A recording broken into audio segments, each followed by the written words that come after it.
Parsha themes, Parshas Vayakhel.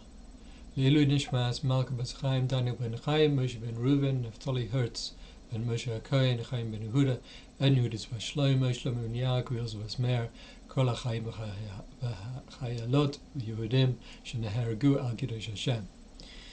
So, Parshas Vayakhel starts with the pasuk, the verse saying, "You shall gather." It's talking about basically barriers between the people. The pasuk is, "Vayakhel Moshe es kol adas bnei Israel," and Moshe assembled the whole congregation of the children of Israel. Why did he do that? Because he was conveying to them Hashem's instructions, God's instructions, in order to build the tabernacle which Hashem had commanded that they should build. But in the final section of the previous Parsha, Kitisa, we read that when Moshe came down from Mount Sinai, a mysterious glow radiated from his face. The Torah says the people were frightened by this glow, understandably, and they kept a distance from Moshe. So here, at the beginning of our Parsha of Vayakhel, in response, Moshe went ahead and brought all the people close. He was drawing them all close to him. He did not want there to be distance between him and the rest of the people. He didn't want there to be barriers between the nation's spiritual elite, those with a special glow of Torah greatness, and the regular people. So Moshe strove to bring everyone together, to achieve a true sense of unity and togetherness. All of us, all the members of Am Yisrael, are Hashem's children, part of His special nation. We shouldn't be looking down on one another or distancing ourselves from one another. We must instead work toward assembling the entire nation, bringing together all the many different kinds of Jews into a single group with love and mutual devotion. The next theme in the Parshas Vayakhel is the derivation of Shabbos observance. The Torah here juxtaposes the construction of the Mishkan, which is the tabernacle, to Shabbos observance within a couple of Pesukim, a couple of verses.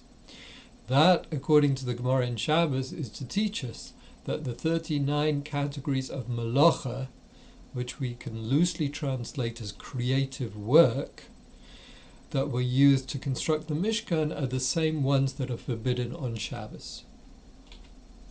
The other teaching from this is that labor is valuable only where it can have a sacred as well as a secular purpose.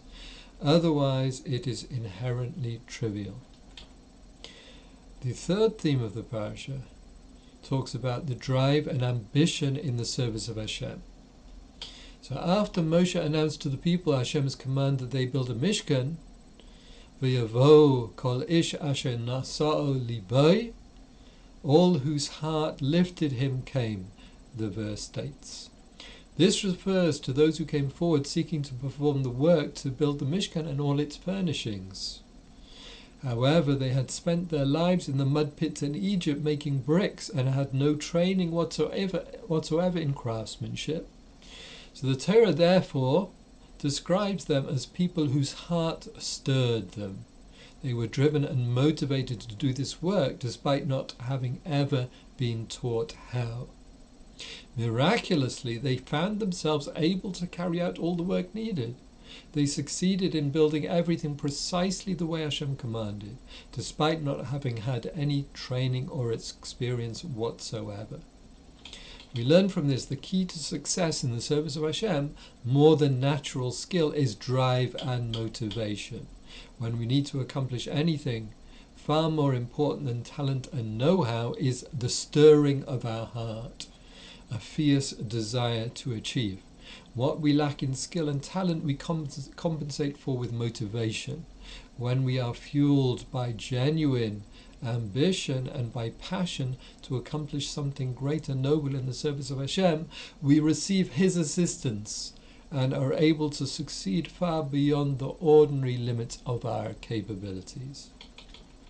The next theme is the donation of the women's mirrors for the kior, which is the lav, or basically the wash basin, which stood in the tabernacle that the priests used to wash their hands and feet before they did the service of the tabernacle of the Mishkan. Moshe was reluctant to use them because they had been used to incite lust. So the women back in Egypt had used copper mirrors in the fields of Egypt to entice their husbands into procreation. The persecution of the Jews in Egypt was harsh and depressing. Without the mirrors, the men would have given up on procreation, and the nation would not have grown as God had intended. However, God said, therefore, for that very reason, they were more precious than all the other contributions. So he overrode Moshe and insisted on him using all the mirrors, all of them actually, in this construction of the copper kior. Now, the thing about the kior was that its size was not specified, and that was because all the mirrors had to be completely used up. That's how special they were. Now, the water of the kior would bring in future peace between a husband and wife who is suspected of adultery, the sota. This paralleled the women's use of the mirrors in Egypt to bring they and their husbands together. Additionally, incorporating the mirrors into the kior expanded its purpose. It was no longer a simple container storing water and making it available to prepare a kohen for the service in the Mishkan. Rather, it reminded people of hope born through pain and despair of the Egyptian slavery, and it would forever encourage those who viewed it to follow the example of one's forebears. Now, the next theme talks about the art and skill of silence. The Torah describes how Hashem imbued the artisans with the skills and knowledge needed to create the Mishkan. The Pasuk says, Milei osam chachmas leiv la'asos kol meleches chorosh. He filled them with wisdom of the heart to perform all work of crafting and design.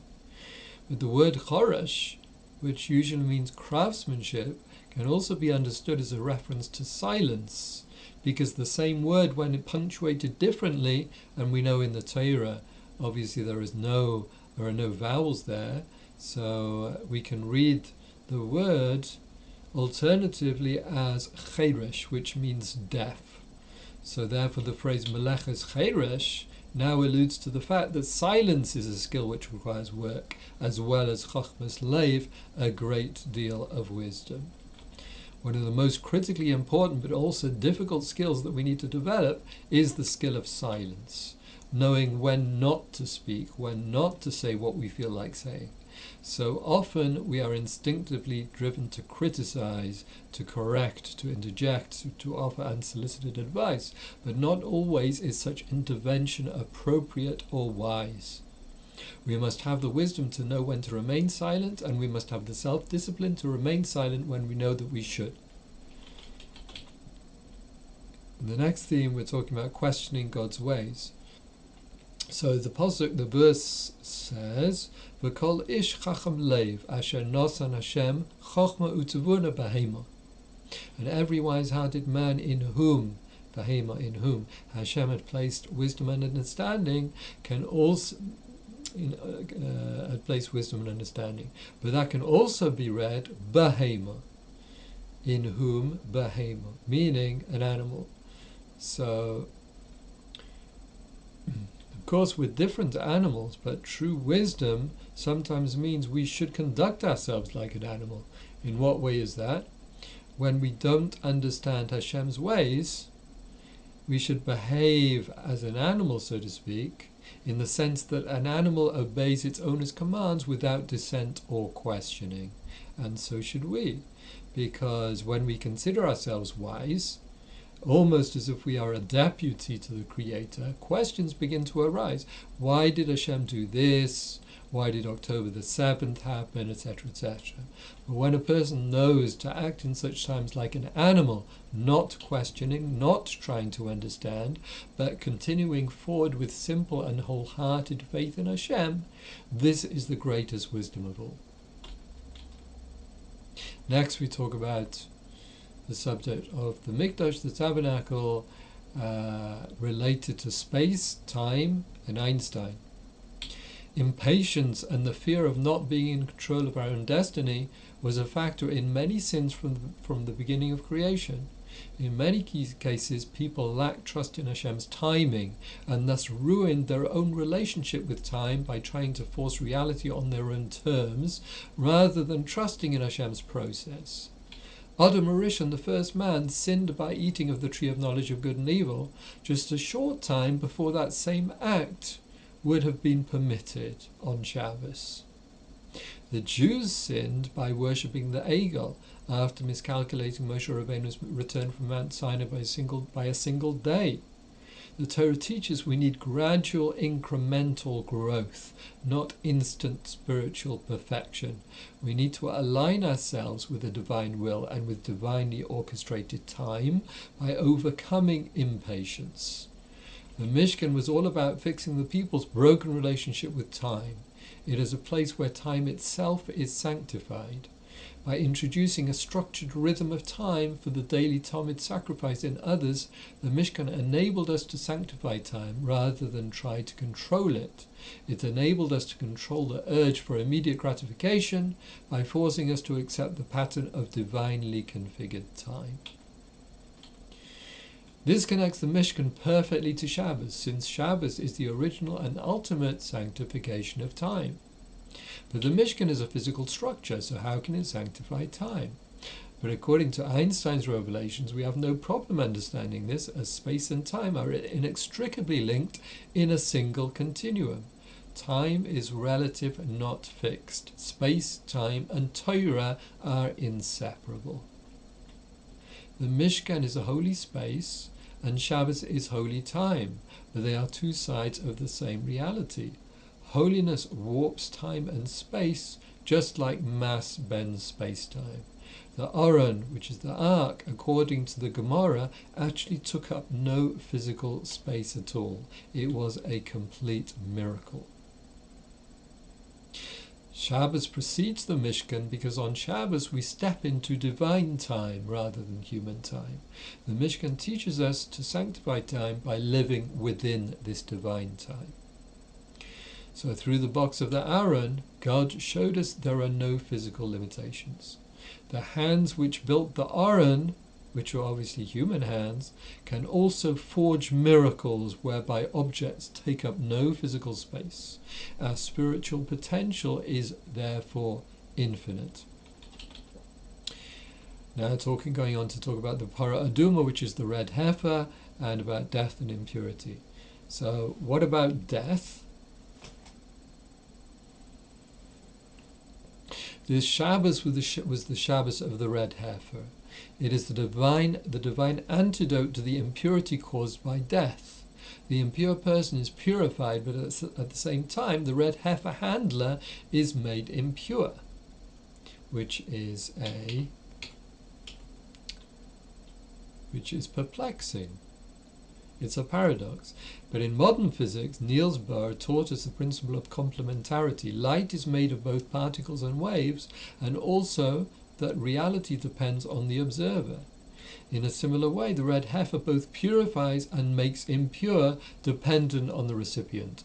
Both states exist in the same reality. The soul is eternal, so death is the ultimate shaker, it's the ultimate falsehood, because when we die, nothing really dies that wasn't already dead. The body was already dead, and it doesn't really change while we're alive. It's just that the soul animates the body. And of course the soul is eternal, so it can never die. So therefore, death is a lie, it's an illusion. Nothing dies. Death is a rupture in time. But the red heifer rectifies the ultimate illusion that death is real. The red heifer is the rectification of time. The heifer is the mother to the calf. The sin of the Egel was an attempt to enable people to feel they were in control. The sages tell us, let the heifer come and clean up the filth of the calf. The red heifer represents the diametric opposite of the golden calf, which is the ability to let go of everything we know and all our expectations, and to accept we control nothing and know nothing compared to God. The rectification comes since even though we don't understand this chok, this statute from Hashem, this type of mitzvah, we are still prepared to follow God's rules and regulations. Next theme, we're talking about parnasa, livelihood, its true source, working for a living without denying God's providence. The Parsha Vayakhel begins with Moshe assembling the Israelites on the day after Yom Kippur to repeat to them the commandment of Shabbos. Sheishes yomim te'aseh melacha. 6 days work shall be done. What does the Torah mean by 6 days work shall be done rather than you shall work? So one of the greatest paradoxes of life is in faith. If God is the source of all blessings, why work in order to live? And if we do work, how can we avoid the thought that it is our labor alone that produces material results? We seem torn between absolute passivity on the one hand and the complete denial of God's involvement in the world on the other. However, when we understand the concept of passive labor, as it says, the work shall be done, we obtain a new understanding. The Mechilta, which is part of the Medrash, comments on this verse: when Israel performs the will of the Almighty, their work is done for them by others. Literally, this refers to a blessing conferred by heaven, but the comment can also be taken to indicate an attitude that the Jew should adopt in the course of his service towards God. It means that during the 6 days of his work, he should be occupied, but not preoccupied by the secular. In the Psalms it is written, if you will eat the labor of your hands, you will be happy and it will be well with you. One interpretation is that the labor in which man engages for his material needs, so that you will eat, should be only of your hands, meaning an activity of the outer person, not an inward involvement, implying we need a kind of mental detachment from the work that we do. Our thoughts and feelings must remain bound up with Torah and its commandments. Only then will you be happy and it will be well with you. As the sages say, you will be happy in this world and it will be well with you in the world to come. This interpretation can also be applied to the phrase, 6 days shall work be done. The passive form of the verb indicates that heart and mind are elsewhere, involved in the Torah, and only man's practical faculties are engaged in the work. And even they are concerned only to make the work a vessel for the blessings of God. This is what the Torah means when it says, and the Lord your God will bless you in all that you do. Man is not sustained by his own efforts, but through God's blessing. Our work merely provides a natural channel for this blessing, and we must remember that it is no more than a channel. Though our hands prepare it, our eyes must remain focused on the source of the blessing. As regards the intensity, the Torah permits only that which is necessary work. To go beyond that would be to show a lack of faith that human sustenance comes from God. Yes, God expects us to work and thereby create a channel for his blessings to be manifest in our lives, but it is ultimately him who provides us with a living. We should invest just enough hishtadlus, in other words, effort, that we don't feel like we're getting it for nothing. We aren't allowed to rely on miracles, therefore we have to make at least a minimal effort. Excessive preoccupation, however, with business and the material world is a form of idolatry. It involves the error of attaching significance to the work itself, which in fact is no more than an intermediary for the channel of divine blessing. This is how idolatry, whether in its overt or its more subtle forms, is atoned.